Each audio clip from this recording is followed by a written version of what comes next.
একেবারে আমি জানি না কতটা সংক্ষেপে বলা যাবে, কারণ অনেকগুলো প্রশ্ন উঠেছে। দেখো, একটা কথা তোমাকে বলি, আমাদের যে প্রসঙ্গটা সজল একেবারে শুরু করেছিলেন, যে বাগবাজারের পুজো Netaji Subhash Chandra Bose, at the same time ওকে এটাও স্মরণ করাবো, বীরভূমে পুজো করতেন তারাশঙ্কর বন্দ্যোপাধ্যায়, কংগ্রেসের সভাপতি।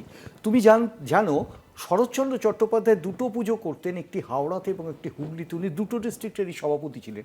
পুরো পুজোগুলো তো নেতাজি তো অবশ্যই এই পুজোগুলোকে একেবারে কনসেপচুয়ালি স্বাধীনতার আন্দোলনকে ব্যবহার করা এবং মধ্যে সেন্সেশন তৈরি করা, এর মধ্যে ধর্মীয় উপাখ্যানের অনেক বাইরে বহু মুসলিম তাতে সংযোজিত ছিলেন, এবং এই স্বাধীনতার আন্দোলনে সেখানে কোনো ডিভিশন ছিল না, সবাই ব্রিটিশের বিরুদ্ধে।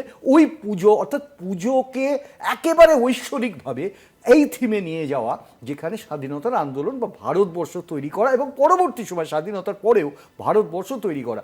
আজকে আমার যেটা সবথেকে বুঝতে একটু অসুবিধা হচ্ছে, ধরো আমাদের দেশের প্রধানমন্ত্রীর দৈব শক্তি বলা, তাহলে আমি কিন্তু কোনো ডিফারেন্স দেখি না। মানে আমি বলতে চাইছি, তার অবয়ব যদি ওখানে থাকে, তাহলে দৈব অবয়ব যারা মনে করছেন, কারণ নিজের স্বীকার করেছেন উনি সম্ভবত বায়োলজিক্যাল নন, এটা যদি কারণ হয়, তাহলে রেখাজি যা করেছেন ঠিক করেছেন, ওটা দৈব না। না, উনি নিজেই বলেছিলেন।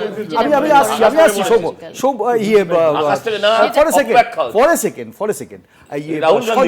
সজল না, এটা কি রাহুল মোদি বলেছেন? তুমি এখানে ডিস্টার্ব করো, এটা সকলে জানে, এটা আমরা ডিবেট করি।